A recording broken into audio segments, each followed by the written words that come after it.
Hello sleepy soul and welcome back to our channel. If you are new here, don't forget to subscribe and comment down below your name, country and time that you are watching this video at. Enjoy. Am I the a-hole for asking a guest to not crochet at my bachelorette party? I'm 28F, getting married this year, yay, and went on my bachelorette party trip last weekend. The trip was to a cabin-type setting where we all stayed in the same house. I have 3 bridesmaids, but also invited some friends to come along. Part of the group is my brother's girlfriend, 36F, brother is 38M, of 5 months who isn't in the wedding party. She wasn't initially invited because I don't know her well, and they live in another state, but my brother asked me to invite her as a favor to him. He said that she's never been invited to a bachelorette, and likely never would be. I have no idea why, this is just what he told me, and hoped she could have this experience. Since people would be paying their own way, and the group wasn't large, I figured why not. She seemed nice enough. The problem is that during the weekend she would insist on crocheting all the time, even during our events and games. When I asked her to participate with us, she said that she took time off for the trip and wanted to make the most of her vacation by catching up on her crochet projects, and that playing games and hanging out with my friends wasn't fun, and she didn't want to waste her days off. All her words, not mine. To be clear, I don't care that she wants to crochet in general. Most of our activities ended after dinner. Anyways, and we just hang out in the living room. I just asked her to saving the crocheting for at night after the activities. My issue is that she was taking her crocheting with us to places like wine tasting, brunch, a museum tour, etc. It was super disrespectful in my eyes because she'd insist on coming yet wouldn't participate in the activity. Honestly, I was bothered that she was crocheting when we were playing bridal games, but at least that was in our living room. The trip's over now, but apparently she was super peeved that I asked to limit her crocheting time, and my brother's been pestering me to apologize to her for ruining her trip. I personally don't feel like I should, because she shouldn't have come to a bachelorette party if she didn't want to do bachelorette-y things. But I also love brother very much, and I don't want this to come between us. I'm starting to doubt myself, because his girlfriend sounds really annoyed with me. Please help. Edit. I wanted to add some details in case it helps, because I think some people think I'm being a bridezilla. She was crocheting a throw blanket about the width of my entire arm span. That's what she was carrying with her to dinner, museums, wineries, etc. It wasn't some small thing the size of my palm. She also had the materials for the blanket with her, about 5 balls of yarn. I'm not sure what you'd call it, but each ball was about the size of a cantaloupe. We gave her the option to stay home. I told her I wouldn't be offended if this trip wasn't her style, and she wanted to spend it crocheting. But she insisted on coming out with us to every single event. Even though my brother asked me to bring her, she admitted to me that she wanted to come and that she had asked my brother to ask me. She doesn't have social anxiety. She just thought our activities were boring and a waste of her time. I mentioned this in another comment, but I overheard her calling my party a basic bitch bachelorette. But I didn't want to confront her because I didn't want to cause drama. My biggest issue isn't that she wasn't giving me attention. Please, I'm a grown adult and already thankful for the friends giving me love and joy during the weekend. I just thought it was super rude to crochet such a big project during group activities. She literally brought her blanket to a museum and crocheted during a private tour. Am I the a-hole for not letting my husband attend his sister's wedding? My husband, 31M, and myself, 28F, are expecting our first child this May 2025. We found out very early in September 2024. We did not keep this a secret from anyone and, in fact, shared the news in person with his family and my family on the day we found out. During this period, his sister, 29F, was getting to know someone and getting engaged in October 2024. It's sort of an arranged marriage as she was set up and decided to get engaged only after 3 months of speaking to the guy. Her parents, my in-laws, were happy that she liked him and wanted to quickly move forward. She's been wanting to get married for the past 5 years. After the engagement party in October, there was a brief discussion of when the wedding would be. His sister had mentioned that she wanted to be married by no later than April 2025. After our initial OB visit in September, My husband had mentioned to his parents that I would not be able to travel after 34 weeks, as per the doctor. His mother decided to ignore this information and not address it. His sister and mother decided to plan on having the wedding in April 2025, even though they had not booked anything. His sister's fiancé lives in Texas, a 3.5 HRS flight away. I briefly mentioned that I would not be able to attend in April, as it would be too close to my due date, but wished them all the best in their planning. February 2025 rolls around, and they decided to have the wedding this upcoming April 19th of 2025 in Texas. I tell my husband that, because I will be almost 37 weeks pregnant, that we would definitely not be able to go. A month prior, during a huge fight we had, his mom had told him it's okay if I don't go, but that he would have to attend. At the time I was not opposed to it, as I thought it would be fine. 2 weeks ago we met with my OB, and I decide to ask her for advice while he was also in the room.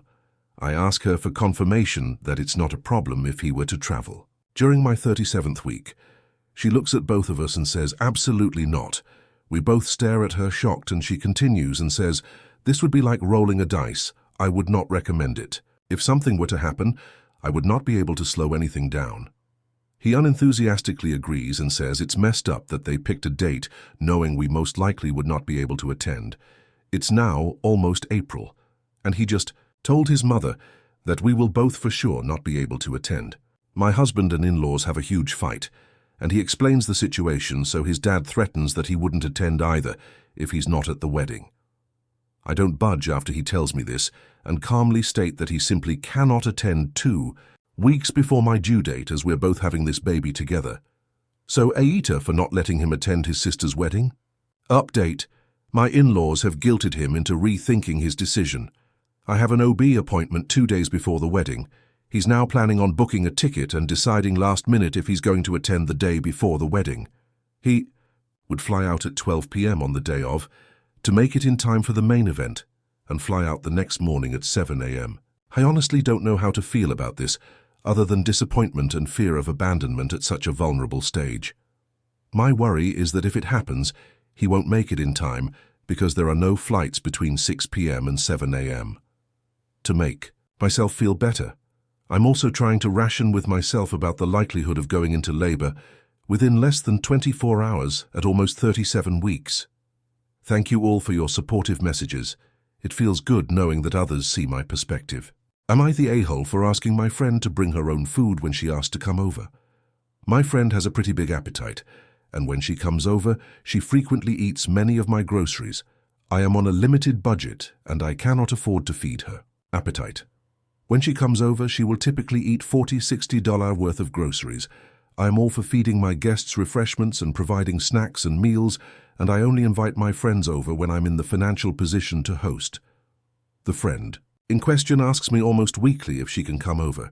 She usually says she's having a hard time and needs a friend. I am always hesitant to have her over because of the amount of my groceries she helps herself to. If I have a full multi-pack of food, she will leave me with 1 or 2s in addition to having whatever else she finds in my fridge or pantry. I recently addressed my concern with her and told her that if I invite her over, I plan on providing snacks meals. However, if she asks to come over, she needs to provide her own food. She did not take this well and felt I was shaming her eating habits. She does have a tendency to find comfort in food and often struggles with overeating, and pointed out that I didn't have this rule for my other friends, to which I tried to explain, was because they never ate so much that I felt the need to implement any kind of rules, restrictions. She said I was an AHH for shaming her for her biggest insecurity and for singling her out by creating rules for her that I don't have with other friends. I knew she struggled with food, but still asked if she could supply her own snacks and meals when she asks to come over. Am I the a-hole? Am I the a-hole for not following my husband's family tradition? My 28F husband, 29 me, comes from a very traditional family. While we disagree with his family on many things, it has never really been an issue until now. I am currently 8 months pregnant, and my husband and I couldn't be happier, as we've been trying for a while. Since I first found out I was pregnant, we've been discussing names for our child. In my husband's family, the tradition wants the child to be named after his grandfather. Basically, firstborn men in his family only have one of two names, James or Henry. My husband's grandfather was James, so his name is James too. My husband's father is called Henry, so our child should be too. And so on and so forth, but my husband and I didn't really feel like calling our child Henry. And although it's a beautiful way to honor family members, we really wanted our child to have a name that would be personal, that would truly be his. So we chose another name and decided to wait until after the birth to reveal it to everyone. This week, my mother-in-law came to visit us and help us set up for the baby. She brought us some presents, amongst which was a bunch of clothes on which she hand-embroidered the name Henry. I said that it was nice and thanked her for it, but told her that we wouldn't be naming our child Henry, as we had already told her in the past. She started insisting and saying that it was a tradition, so it had to be that way. I explained to her that we'd rather give our child a name that we chose, and that Henry could be his middle name. She immediately went to my husband and started saying things like, "You're not going to let her do that to our family," and making it very dramatic, saying that I was breaking a tradition that went back hundreds of years. Honestly, not sure about that. My husband tried to explain that we both agreed on the name and all the reasons why we made that choice, but she wouldn't listen. She suggested that we names him Henry on paper as his legal name and then called him something else, but I thought that would be confusing for him and told her that he would be named what we chose. She kept begging my husband and saying that I was ruining the family tradition, and at one point I lost it, which is partially to blame on hormones, I think, and told her that it was our child, so we did what we wanted and we didn't have to follow a stupid tradition. She stormed out, and my husband has since received texts from his father and sister accusing me of making his mother feel really bad and some other stuff that I don't really remember. I get the importance of tradition, and it can be really beautiful, but also I feel like that shouldn't be an obligation, and it's okay to change things. We won't change our baby's name because we're really set on that, but maybe we were wrong for not following the tradition. I'm not entirely sure, and am mentally exhausted by all this drama. Edit. I've seen many comments mentioning they saw similar stories in the past. I'd like to clarify, those weren't mine. All of those events happened 2 days ago. But it's crazy. To see how many families have similar traditions, I really thought this was a super rare thing. Am I the a-hole for taking an Uber home instead of sitting on a man's lap? So my best friend, Sarah, F22, recently got a new boyfriend, James, M23, and she is over the moon into him. Sarah is one of the very few people I hang out with. She recently just met James' friend group, a group of guys, and they invited her to go on a beach trip with them. Sarah begged me to go with, and kept insisting I join even when I declined the offer about 4 times. Eventually, I just agreed to go to get her off my back about being sad and alone. I was told that I would have a ride. Sarah and I were the last to be picked up, and when they pull up, there are 4 guys in a 5-passenger car. I see this as my way out. I say, "Oh, looks like there isn't enough room for both of us. You can go enjoy the beach with your boyfriend. I don't mind staying behind." Sarah tells me that it isn't a big deal if she has to sit on James's lap to make it work. Immediately I feel on edge. Turns out James was the one driving and said he wouldn't trust anyone else to drive his car. He told me that I would be the one sitting on someone's lap because there's no way that he would let Sarah do that. I don't know these guys at all. I pull Sarah aside and tell her that I'm uncomfortable, thinking that she would help me out. Instead, she encourages me, saying that she thinks I would have fun and maybe even get a date. She is so into James and has been talking about this trip non-stop for over a week, so I decided to just do it to make her happy.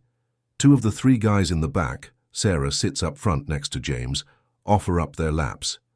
I just pick the guy with the most leg room. We live about 45 minutes from the nearest beach, so I thought it wouldn't be too bad. Except that I was told on the drive that we were actually going to a beach an hour and a half away instead. My mood just becomes more and more sour. I never once relax and eventually find myself quietly fuming once my emotions set in. The boys that I am squeezed into the back with just talk around me, physically leaning over me constantly, brushing up against me. Once we get to the beach, we set. Up and I finally find a moment to relax. I eat a sandwich I packed and read a book while Sarah and James are lovey-dovey and the guys mess around in the ocean. I was asked twice about why I only packed a sandwich for myself. Not jokingly either. Not once had I been asked to bring a single thing. When it came to the part where everyone was getting in the car, I just told James and Sarah that I had called an Uber to pick me up because I didn't want to sit on anyone's lap for another hour and a half. Sarah tried to argue, but my ride showed up, so I left. I got a call from Sarah a few hours later. She called me a bad friend for ditching everyone. When I told her how the whole day was making me feel shitty, she told me I was being selfish and that I had been acting like a bitch all day. I do not think I deserve that, but I am also pretty paranoid that I did something wrong. Am I the a-hole? Am I the a-hole for feeding my family a fish dinner while I eat steak and potatoes? So apparently we don't get many characters, so I'll try my best to make this short and simple and straight to the point. I am 3 months pregnant and almost. Every day I've been craving steak and sour cream baked potatoes. I never really cared for steak. I'm more of a chicken fingers and fries girly. But I'm guessing the baby must have loved steak in its past life, because that's literally all I crave when I don't even care for it. Today I made my family baked pizza spaghetti with fried catfish, a lunch-eat salad with chopped deli meat, and dinner rolls. I, of course, am making the same dish I've been eating for almost every day these last few months. I pretty much make 2 separate meals each night for my cravings. Last night, after I served the kids and was getting ready to make my finances plate, he expressed he wanted steak and potatoes like me. Mind you, he was aware of the menu because I have my meals planned night before. I told him I only had that one steak for me. He said, "Well, we can share." I politely told him that I will need to eat all of my food since I am feeding for 2. And this is all I have for the night, knowing I'll most likely still be hungry. Whilst you guys have a meal, you can come back for seconds. I am now, in his words, a selfish woman using pregnancy as an excuse to be selfish. I asked what's different about today than all the other days when I've been literally eating the same shit almost every day with no complaints. He said nothing, but shook his head and said, "It's the principal, bae," and just walked off. We've barely spoken since. Just a dry good morning and goodbyes. Aita. Maybe if he expressed that he wanted the same thing as me, I would have prepared for it, but he literally always eats what I make. I didn't know I had to be a mind reader. My roommate's mom banged on my door when I had a guy over and said, "Shut the fuck up. I, F19, live in a college apartment with 3 other roommates. The roommate who lives right next to me, F19, had her mom stay the weekend with her in her room. Tonight I had a guy over and nothing crazy happened. Around 5 a.m. we started to fool around. The mom then bangs on my door and says, 'Can y'all shut the fuck up?' Mind you, we aren't making much noise. All we are really doing is making out, no sex. Also, in the past when I've had company, I've asked my roommate if she could hear me and my guests, and she has said that she can't hear us. So am I the asshole for having a guy over and making noise while her mum is staying over? Edit. Since a lot of people are commenting it, yes, we were probably a tad bit louder than I had originally thought. But there definitely wasn't any extreme moaning or super egregious sounds, no bed or walls shaking. I was mostly taken aback by how she approached me, but it's on me for making noise. From now on I will definitely be more cautious of bringing guests when my roommate has her parents. Am I the a-hole if I don't share the inheritance that I received from a friend with her daughter? Not the a-hole I, F32, recently came into an inheritance when my neighbor and close friend, Valerie, F68, died. I met Valerie when I moved into my condo in 2018, and she became my next-door neighbor. Our places are on the top floor and have almost connecting balconies. We used to spend every Saturday morning outside taking care of our plant babies and chatting. I had learned that Valerie had been a widow since she was 55. I got the impression that she had married young and never had a true chance to learn who she was until after Gary had died. I had always thought that Valerie was alone in the world. Turns out that Valerie had had one child, a daughter, Sam, F44.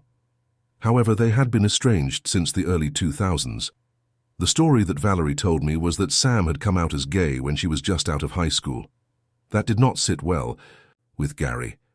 He told Sam that she was no longer his daughter and kicked her out.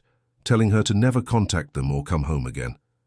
The whole situation broke Valerie's heart, and it was her biggest regret in life. She told me that she had always wished she had tried to fight for Sam, but in the moment she was so shocked that she watched the whole thing happen without saying a word. When I had first heard that story, I asked if she had ever tried to reach out. Valerie told me that she hadn't because she didn't know how to even try, so I did some internet sleuthing and found Sam on Facebook. It turns out that Sam had managed to build a good life for herself. I helped Valerie draft a heartfelt message to Sam. Valerie apologized for everything and told Sam how much her perspectives had changed over the years. Valerie also asked if they could try and build a new relationship. We sent the message and saw that Sam had seen and maybe read the message, but Sam never responded.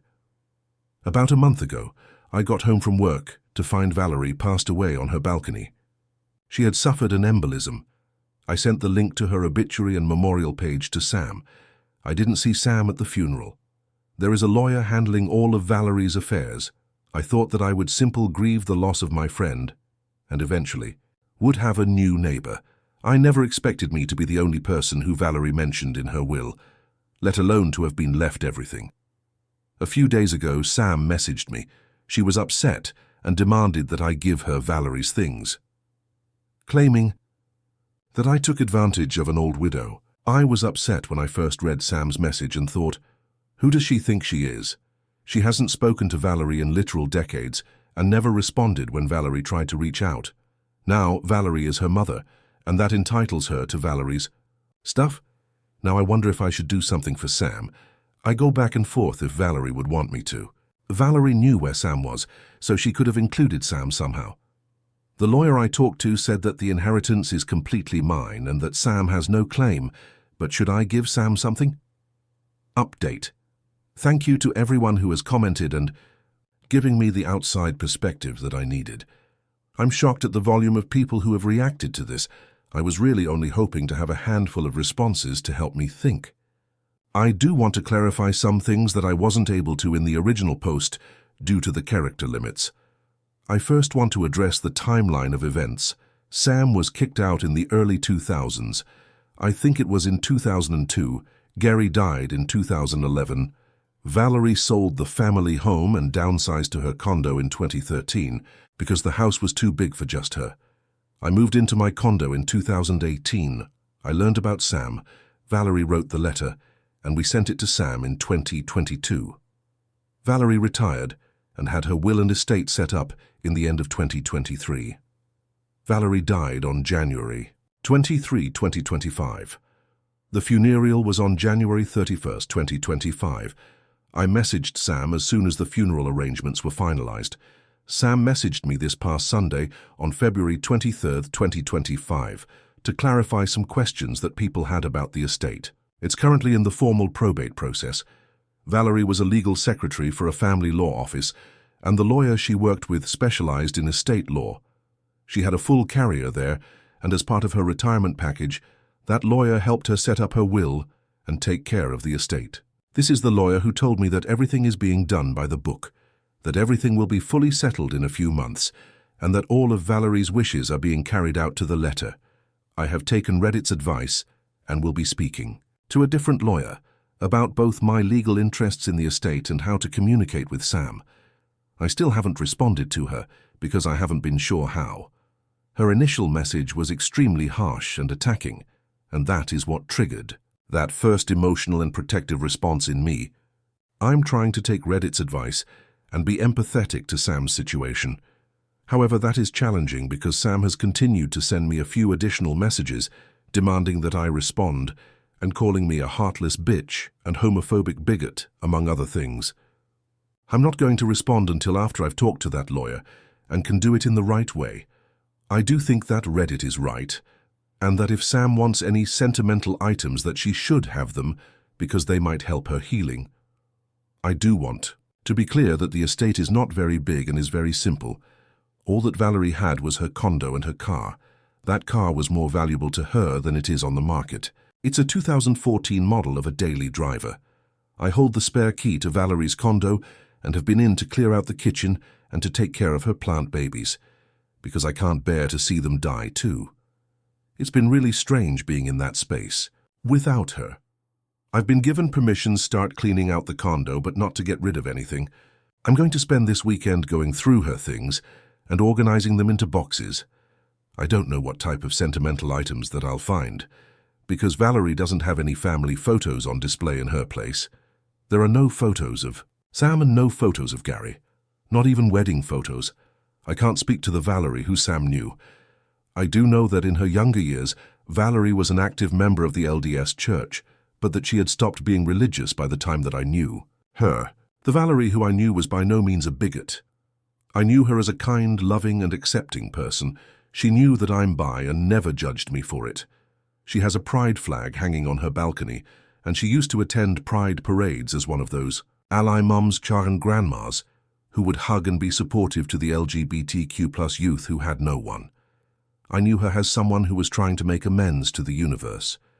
When I first heard the story about Sam, I was shocked because that just didn't line up with the Valerie that I knew. Valerie did have her own Facebook account and knew how to use it, but Sam was not easy to find.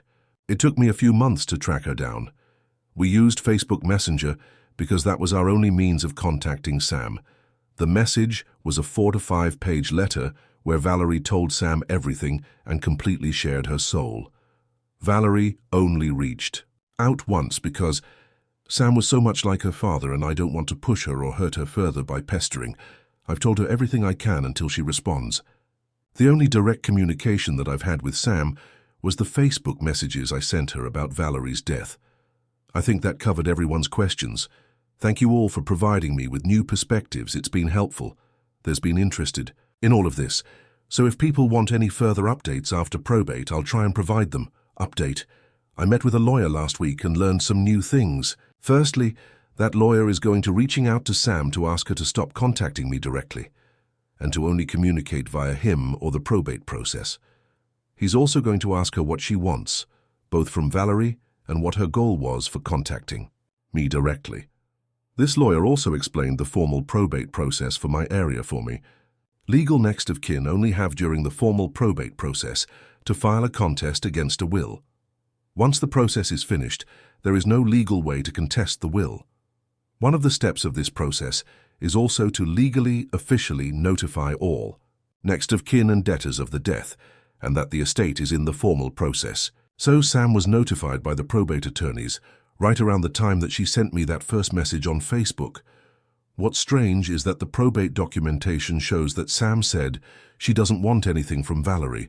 My lawyer also told me that the way Valerie's will was written, it would have been challenging for Sam to contest it during the formal probate process. He also said that it was extremely rare for judges to rule against the deceased's wishes, especially when it was easy to prove that those wishes were made when the person was of full sound mind and body. He also added that Sam telling probate that she didn't want anything from Valerie and her harassment style to contacting me would all add additional layers of challenge if she does change her mind and files a contest in court. So now I'm waiting to hear back from Sam. I'm now very curious as to why she would tell the probate attorneys that she didn't want anything, but would then turn around and contact me the way she did. Am I the a-hole for telling my client my birthday, and she shamed my co-workers for forgetting my birthday? I was hired last May into a company that is all about celebrating everyone. I was asked and paid into collections for my boss's birthday. 3 co-workers' birthdays were. Everyone got flowers and cake and cards and balloons and free lunch. I sung happy birthday and participated in pictures, etc. I also participated in collections for co-workers when family died and my boss for the Christmas party. My birthday was last week. I had mentioned I was excited for my birthday the week before. Nothing. No one said a thing. Noon wished me happy birthday or a card or anything. It hurt, but I ignored it. So, my client knew there was someone on the staff with a birthday near hers, and she was trying to figure out who the Pisces on staff was, every day for 2 weeks. The day after my birthday, I told her. She had lots to say to the staff about not celebrating my birthday in our usual fashion. It hurts I was forgotten, but I don't think I did anything wrong. Somehow my co-workers are blaming me for not giving them time to celebrate my birthday. It literally is in our computer email system. Wish your team member a happy birthday. Am I the a-hole? Am I the a-hole? My husband made himself a frozen meal for lunch and complained it was disgusting and threw it away.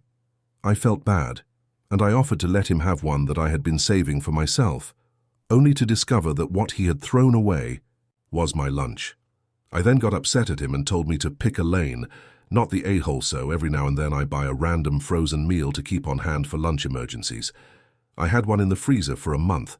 My husband saw it a few weeks ago and asked if that was his, because he can't remember anything he buys or adds to the grocery list, and I said, no, that's mine. Fast forward to yesterday.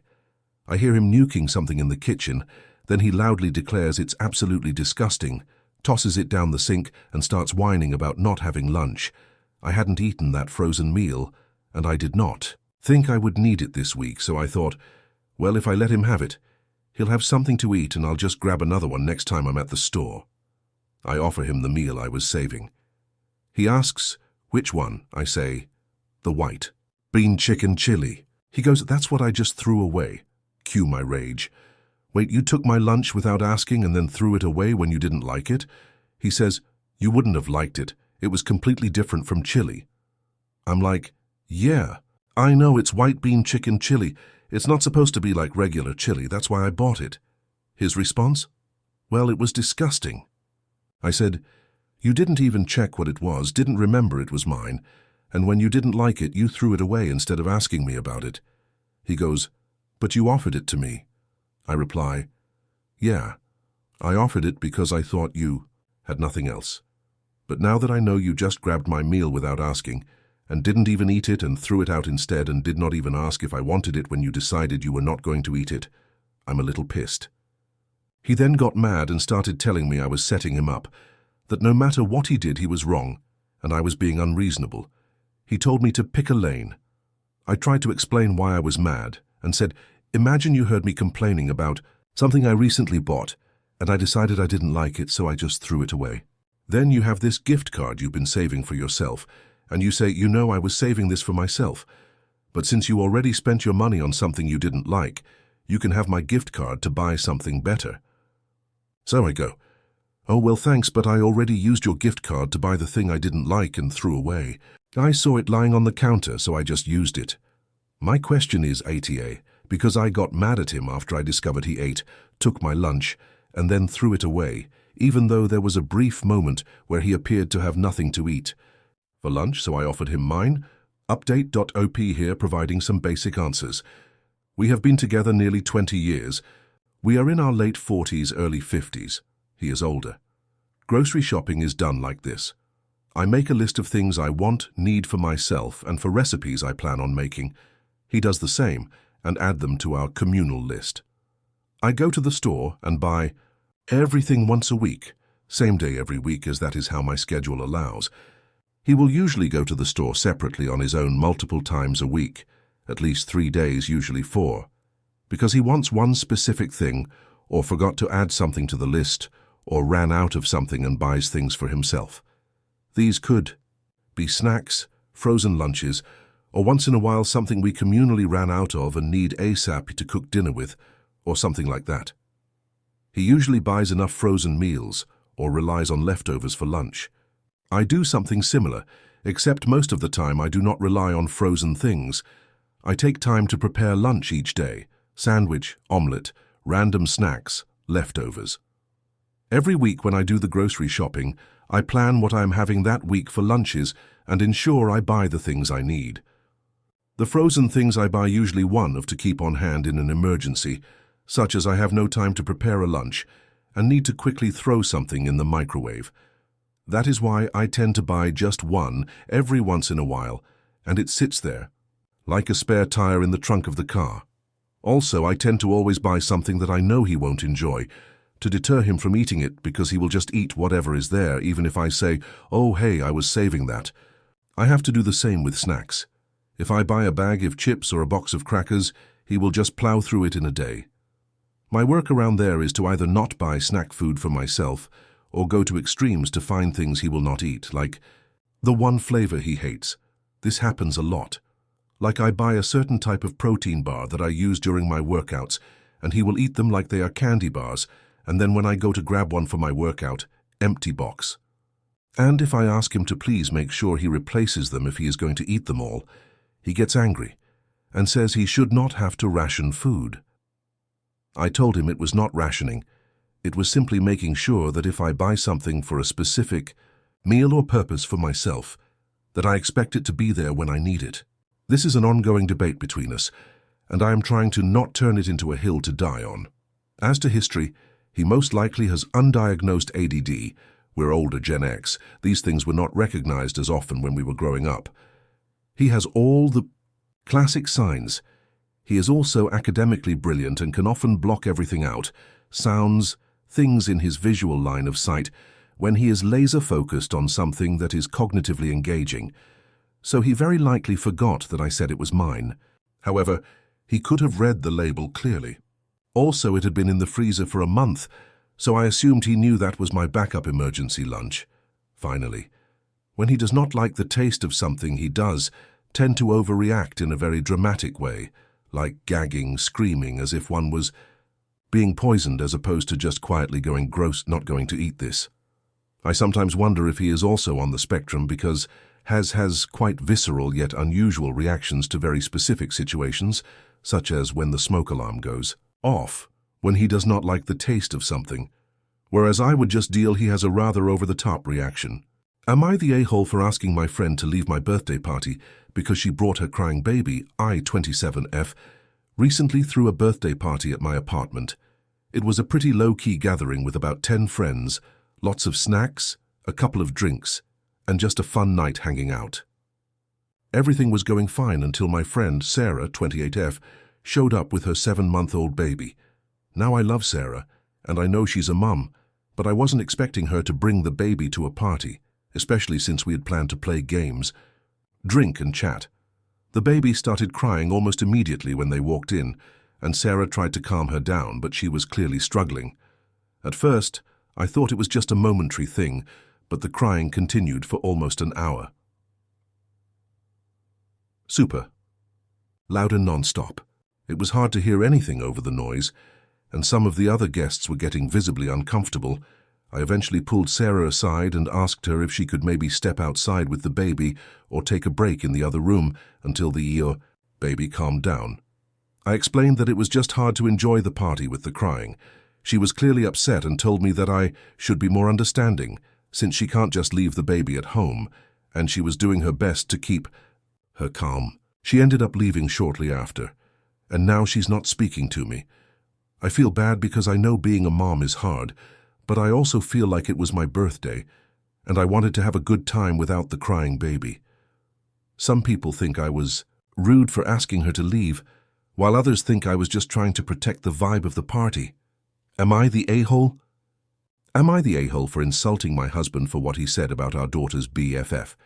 My daughter, 17F, recently started dating this boy, 17M. He is her first BF ever. One of my biggest concerns when my daughter started dating is her getting mistreated, an obvious concern. However, after meeting her BF at one of his baseball games, she met him trough one of her friends in baseball, I realized this was not something I had to be seriously concerned about. He is genuinely one of the sweetest people I have ever met. Every time I see him interact with the coaches, his teammates, his opponents, my daughter, etc., it is always positive. He is just generally a very soft-spoken and kind individual, always positive and happy. I also say this with no ill intent, but he is fairly short and somewhat tubby, which is relevant to my husband's opinion. I obviously do not care about this, as he is a good person and quite clearly treats my daughter well. When my husband met him earlier, however, he did not seem as happy. Once he had left, he told me that he don't think he was right for our daughter. He made comments about him not being man enough. I said that our daughter clearly loves him, and he clearly loves our daughter, and that I'm happy she's with someone we know is going to treat her right. My husband said that he would rather her be with a real man, not some short little gay kid. I got a little mad at this and said, what would you rather have him be then? Some big macho man that snaps at our daughter? He responded by saying that that would be better than some fat pansy. I told him he was just being an annoying dick to the kid for no reason, other than he doesn't think he's man enough for some stupid, arbitrary reason. and that he should be supporting our daughter. He said if you'd fine with our daughter dating a fucking pansy, so be it, I guess. He stormed off, and I've been reflecting on it, and think maybe what I said was uncalled for, as he has his own perspective on these things as a dad. And I should not have started throwing around insults, as that does nothing to fix this issue for our daughter and her BF. Am I the a-hole for asking my boyfriend's mum to call me by my actual name? I, 30mm, have a name that in English-speaking countries is usually a gender-neutral nickname. Think Alex, Charlie, Frankie, etc. I am half Asian, and in the country of my name's origin, it's a unisex name that isn't short for anything. Since I first met my boyfriend's 46-meet mum, 70SF, she has repeatedly asked what my name is short for. I've told her it isn't short for anything, and different languages just have different naming conventions, but she keeps asking anyway. She also makes other related comments that make me uncomfortable, asking where I'm really from, that it doesn't make sense for me to have a name from country A if I'm really from country B, that she hates the trend among young people of having gender-neutral names, and I must have a proper name she can call me. I've talked to my boyfriend about it, and he says he gets why it's uncomfortable, but doesn't want to bring it up because she wouldn't understand. I've started clarifying what my name is, and asking to leave it at that, because I'm sick of answering the same questions every time. Last time we saw her, she greeted me by calling me a long version of my name, e.g. Alexis instead of Alex. I didn't say anything, but my boyfriend laughed, assuming it was a joke. However, she continued to refer to me by this name, despite mine and my boyfriend's corrections, until I eventually snapped at her to stop. I'm usually polite in trying to divert these kinds of comments, but being referred to by a Western name really pissed me off, and I said something like, "Can you stop this bullshit with my name, please? I've had enough of it now, and it's fucking racist." She got really upset, saying she couldn't believe I would speak to her like that. I left the table and my boyfriend shouted after me to come back and apologize, but I went outside to calm down. Eventually, my boyfriend came outside to tell me to apologize for swearing and calling her racist. I said I would apologize for swearing because I shouldn't have been disrespectful, but I wasn't going to apologize for calling what she said racist. He said she doesn't see it as a race thing, and she just finds my name a little funny. So I told him to forget it. I was going to drive home and he could get an Uber by himself. I left by myself and he came home later. I apologized for leaving without him, and he said he understands why I was upset, but I need to apologize to his mom because she's really hurt that I called her a racist. I said I hadn't called her a racist, and that I wanted to apologize for swearing, but didn't want to apologize for saying that what she said was racist because then she'll just keep doing it. However, I'm worried I'm wrong to be so stubborn, because my distinction between saying something racist, being a racist, feels kind of pedantic, and because she keeps phoning my boyfriend to tell him he shouldn't allow me to talk to his own mother like that. So, am I the a-hole? Am I the a-hole for telling my friend that I was done inviting her to parties? I, 22F, throw a lot of dinner parties, like a ton. I love to cook, so I always put food on the table, and I'm a pretty good chef, I'd say. One of my friends comes to all of them. The problem is, she takes all the leftovers, istg, every single time that there's a scrap left, she takes it. And I appreciate that she doesn't want to waste food, that's not the problem. The problem is, I want some leftovers too. So I told her when we were eating this time, "Hey, don't take the leftovers, okay?" And she was like, "Yeah, sounds good." Fast forward to the end of party. She takes the goddamn leftovers. When I notice later that night, I text her, "Hey, if you can't stop taking the leftovers, I'm not going to invite you anymore." She says, "Okay." Next, time that she comes over for a party. I remind her when we're eating, "Don't take the leftovers." She says, "Okay." When she's about to leave, I was sitting near the table. Guess what I see? She's taking the leftovers. So I tell her that if she couldn't listen to a boundary I set, the clear consequence that I discussed with her was that she would not be invited to any more parties. She said that it wasn't fair that she couldn't have some, and she was only taking a bit this time. I'm not sure if that's true, but I told her I didn't want her to take any. She says, "Okay," and puts them back. Fast forward to next time I hosted a party. She isn't invited. Apparently she found out through the grapevine, makes sense, we share quite a few friends, and she got pissed as hell, saying that she put them back and I should have invited her again. I think she might be right. Am I the asshole?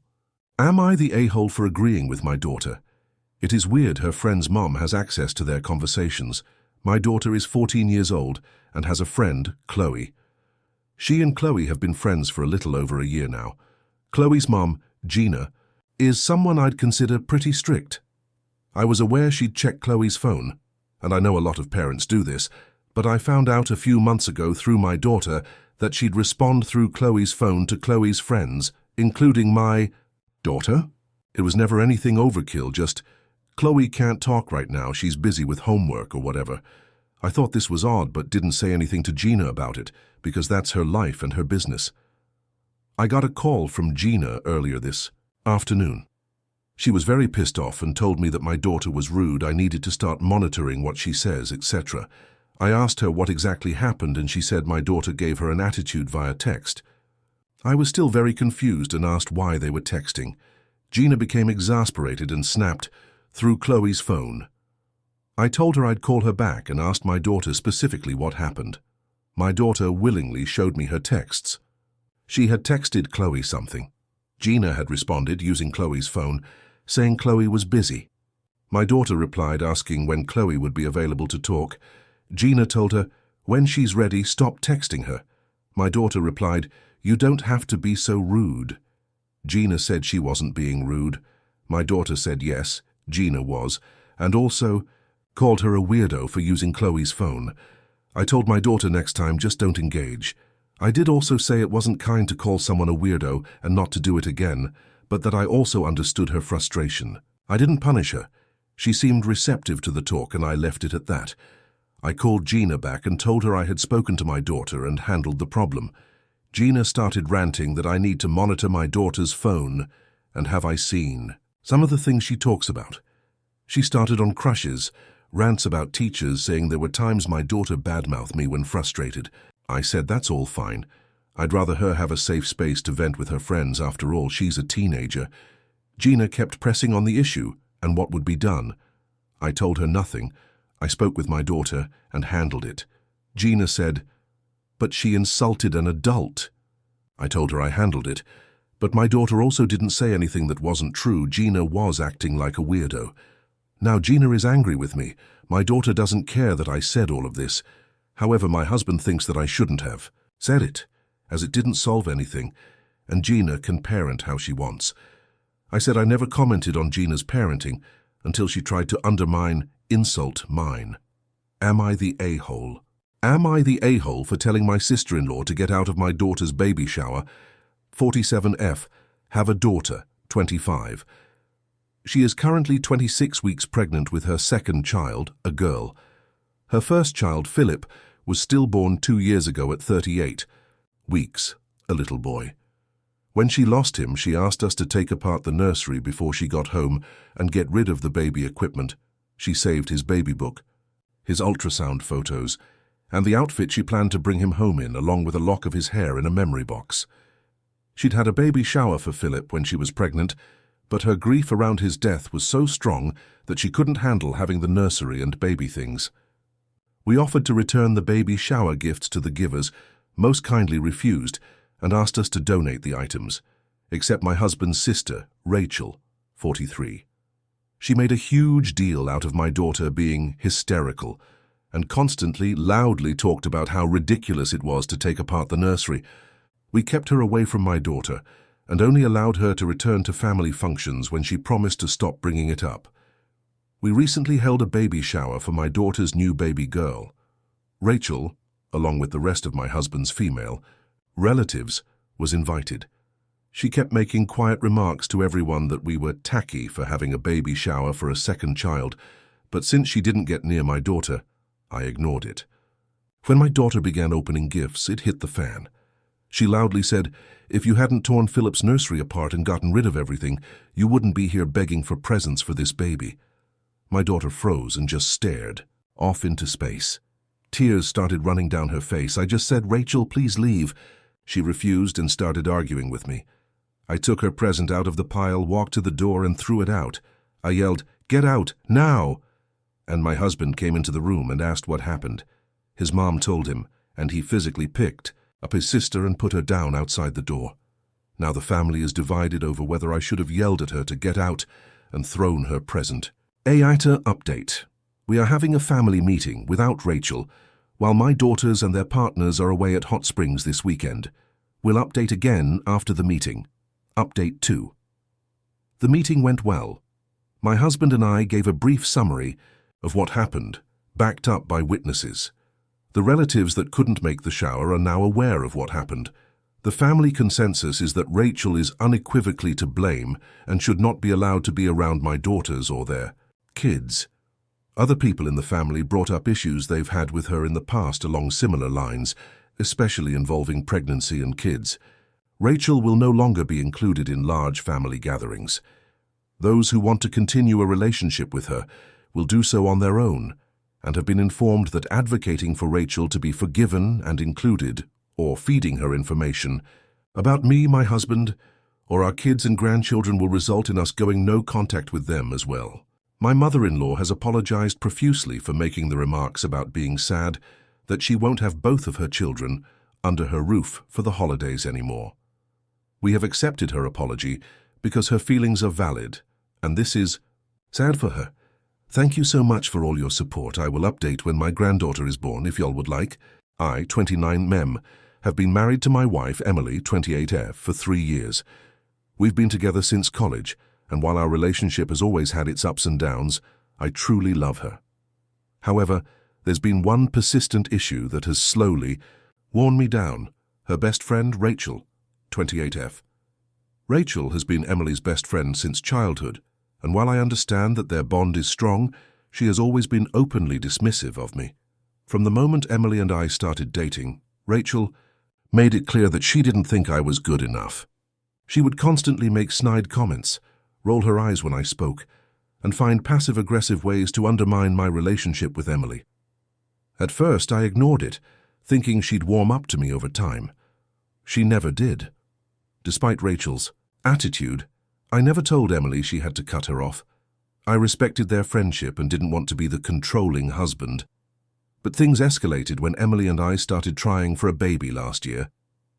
It was an exciting time for us, but when Rachel found out she was anything but supportive, she told Emily she was rushing into it and that I was trapping her with a kid.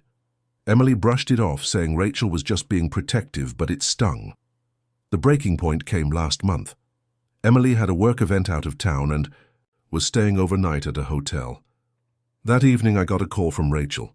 She was drunk and ranting about how I was ruining Emily's life. She said Emily deserved someone more ambitious, more exciting, someone who wasn't just a guy with a stable job and a boring life plan. Then she dropped the real bombshell. She told me that Emily had confided in her that she wasn't sure she wanted to be married anymore. I was completely blindsided. Emily and I had never discussed anything like that. We had just celebrated our anniversary and were actively planning for a baby. When I confronted Emily the next day, she was horrified. She swore up and down that she never said anything like that, and that Rachel must have twisted her words. She admitted they'd had conversations about fears and insecurities, which is normal in any marriage, but she never said she regretted being with me. At that moment, I had had enough. I told Emily that Rachel was no longer welcome in our lives, not in our house, not at our future babies' events, not at family gatherings. I told her that I had tolerated Rachel's disrespect for years, but this was outright sabotage. Emily was shocked. She said that while Rachel had crossed a line, she couldn't just cut off her best friend. I told her that it was Rachel or our marriage. Since then, things have been tense. Emily says she feels like I'm making her choose between me and someone who has been like a sister to her. I argue that Rachel made it clear she wants to destroy our marriage and that I won't stand for it anymore. Some of our friends agree with me, saying Rachel has been toxic from the start, but others think I'm being too extreme by making Emily choose. So, am I the a-hole?